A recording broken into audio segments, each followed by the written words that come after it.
தமிழொலி சொந்தங்களுக்கு வணக்கம். இலங்கையின் இன்றைய பிரதான செய்திகளில் முதலில் தலைப்பு செய்திகள். அரசு ஊழியர்களின் சம்பள அதிகரிப்பு வழங்கப்பட்டுள்ள அனுமதி. நீர்க்கட்டிடங்களில் மாற்றம், அமைச்சரவை அங்கீகாரம். இலங்கையில் அத்தியாவசிய தடுப்பூசிகளுக்கு தட்டுப்பாடு. ஜனாதிபதி தேர்தலில் ரணில் வென்றால் அடுத்த பிரதமர் யார்? வெடித்தது உள்ளக மோதல். சிந்துஜாவின் மரணம் நீதி கிடைக்காவிட்டால் தொடர் போராட்டம் வெடிக்கும், விடுக்கப்பட்டுள்ள எச்சரிக்கை. விபத்துக்குள்ளான அரசு பேருந்து, இருவர் வைத்தியசாலையில் அனுமதி. பாடசாலையில் மாணவர்கள் அடித்தடியில் நேர்ந்த விபரீதம். விசேட பாதுகாப்பு வலயமாகும் ராஜகிரிய போக்குவரத்து திட்டங்கள் அமல். தொடர்பான விரிவான செய்திகள். அரசு சேவையின் சகல துறைகளிலும் சம்பளத்தை திருத்துவதற்கான முன்மொழிவுகளுக்கு அமைச்சரவை அங்கீகாரம் வழங்கியுள்ளது. இதன்படி முன்னாள் ஜனாதிபதியின் செயலாளர் உதய சேனவிரத்ன தலைமையில் நியமிக்கப்பட்ட நிபுணர் குழு அரசு அதிகாரிகள் மற்றும் அரசு துறையின் பிரதான தொழிற்சங்கங்களுடன் கலந்துரையாடி உரிய தகவல்களை ஆராய்ந்து இடைக்கால அறிக்கையை சமர்ப்பித்துள்ளது. மேற்படி அறிக்கையில் பரிந்துரைக்கப்பட்டுள்ள முன்மொழிவுகளுக்கு கொள்கை அங்கீகாரம் வழங்குவதற்கும் 2025 ஆண்டு வரவு செலவு திட்டத்தில் அதற்கான முன்மொழிவுகளை நடைமுறைப்படுத்துவதற்கும் நிதி பொருளாதார ஸ்திரப்படுத்தல் மற்றும் தேசிய கொள்கை அமைச்சர் என்ற வகையில் ஜனாதிபதியினால் முன்வைக்கப்பட்ட பிரேரணைக்கு அமைச்சரவைகள் சபை அங்கீகாரம் வழங்கியுள்ளது. நீர்க்கட்டணங்களை குறைப்பதற்கு அமைச்சரவை அனுமதி வழங்கியுள்ளது. கடந்த 2023 ஆண்டு ஆகஸ்ட் மாதம் 1 நீர்க்கட்டணங்களில் திருத்தம் செய்யப்பட்டது. இந்த கட்டணங்களில் திருத்தம் செய்வதற்கு கடந்த மாதம் 15 அமைச்சரவை அனுமதி வழங்கியிருந்தது. மேலும் கடந்த மாதம் 16 முதல் மின்சார கட்டணங்களில் திருத்தம் செய்யப்பட்டிருந்தது. மின்சார கட்டணம் குறைக்கப்பட்டதற்கு இணங்க நீர் கட்டணங்களும் குறைக்கப்பட உள்ளதாக தெரிவிக்கப்படுகின்றது. வீட்டு பாவனைக்கான நீர் கட்டணம் 7% குறைக்கப்பட உள்ளது. அரசாங்க மருத்துவமனைகளுக்கான நீர் கட்டணம் 4.5% பாடசாலைகள் மற்றும் மத வழிபாட்டு தலங்கள் என்பனவற்றுக்கான கட்டணம் 6.3% குறைக்கப்பட உள்ளது. பொதுவாக நீர் கட்டணம் 5.9% குறைக்கப்படுவதாக தெரிவிக்கப்படுகின்றது. எவ்வாறெனினும் எப்பொழுதும் நீர் கட்டணங்கள் குறைக்கப்படும் என்பது குறித்த அதிகாரப்பூர்வ திகதி விவரங்கள் வெளியிடப்படவில்லை.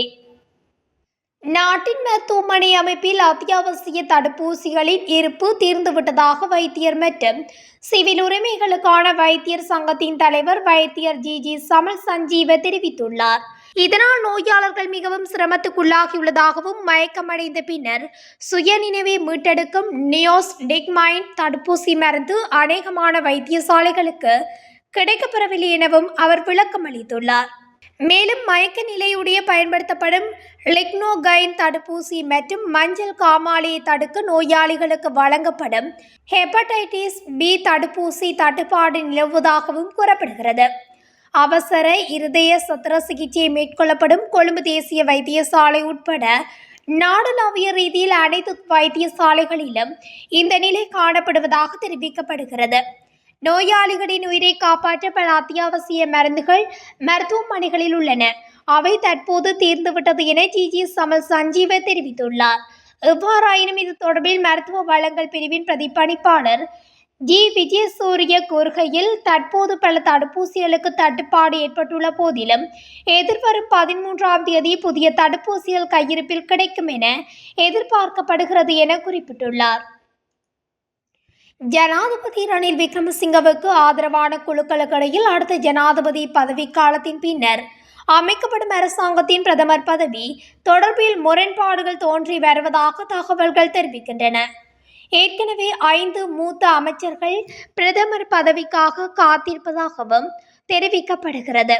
ஐக்கிய தேசிய கட்சியின் சிரேஷ்ட பிரதிநிதி ஒருவரும் பிரதமர் பதவிக்கு போட்டியிடுவதாகவும் தற்போதைய பிரதமர் தினேஷ் குணவர்த்தன, அமைச்சர் நிமல் ஸ்ரீபாலடி சில்வா, உள்ளிட்ட ஐவர் இதனை எதிர்பார்த்துள்ளதாகவும் அந்த வட்டாரங்கள் தெரிவிக்கின்றன.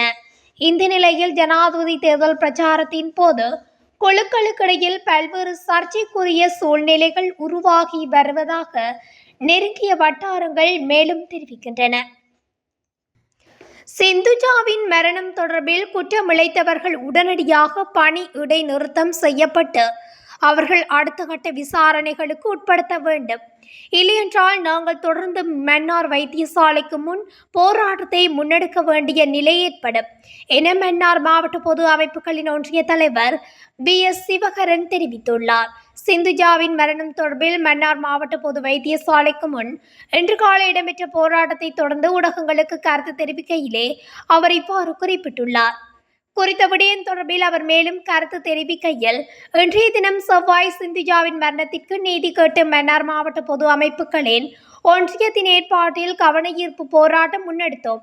சிந்துஜாவின் மரணம் நிகழ்ந்ததில் இருந்து நாங்கள் வைத்தியசாலையுடன் தொடர்ந்து உரிய அதிகாரிகளுடனும் சுகாதார சேவைகள் பணிப்பாளர், மாகாண சுகாதார சேவைகள் அமைச்சின் பணிப்பாளர், மத்திய சுகாதார அமைச்சின் பணிப்பாளர் நாயகம், மத்திய சுகாதார அமைச்சின் செயலாளர் உள்ளிட்ட பலருடன் கதைத்து அவர்களுடன் சந்திப்புகளை முன்னெடுத்து ஜனநாயக ரீதியில் எடுக்கப்பட வேண்டிய நடவடிக்கைகள் தொடர்பாக தொடர்ந்தும் நடவடிக்கைகளை முன்னெடுத்தோம்.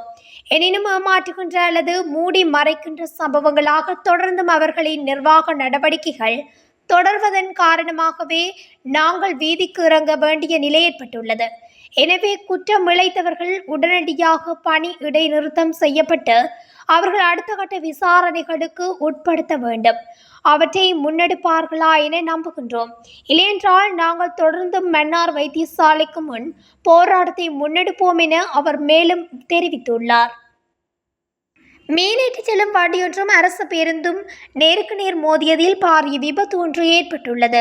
இவ்விபத்து இன்று அம்பாறை மாவட்டம் பெரிய நீலாவணை காவல்துறை பிரிவுக்குட்பட்ட பாண்டிருப்பு மகா வித்தியாலயத்துக்கு முன்பாக இடம்பெற்றுள்ளது. கல்முனை மட்டக்களப்பு பிரதான வீதி வழியே அக்கரைப்பற்று பகுதியில் இருந்து மட்டக்களப்பு நோக்கி பயணித்துக் கொண்டிருந்த அரசு பேருந்தும் மட்டக்களப்பு கல்முனை வீதி வழியாக வந்த சிறிய ரக மீனேற்றி செல்லும் வண்டியொன்றுமே இவ்வாறு விபத்துக்குள்ளாகியுள்ளது. இதன்போது இவ்விரு வாகனத்தினையும் செலுத்தி சென்ற சாரதிகள் காயமடைந்த நிலையில் அருகிலுள்ள வைத்தியசாலைக்கு சிகிச்சைக்காக அனுமதிக்கப்பட்டுள்ளனர். அத்துடன் விபத்து இடம்பெற்ற வேளை மழை அப்பகுதியில் பெய்து கொண்டிருந்ததாகவும் வளைந்து செல்லும் பிரதான வீதியில் சிறிய மீனேற்றி செல்லும் வண்டி வேக கட்டுப்பாட்டை மீறி பயணித்த வேளை விபத்து இடம்பெற்றதாக நேரில் கண்டவர்கள் குறிப்பிட்டுள்ளனர். அனுராதபுரம் நகரத்தில் உள்ள பாடசாலை ஒன்றில் இரு மாணவர் குழுக்களுக்கிடையில் ஏற்பட்ட தகராறில் மாணவர் ஒருவரின் தலையில் பலத்த காயம் ஏற்பட்டுள்ளதாக போலீசார் தெரிவித்தனர்.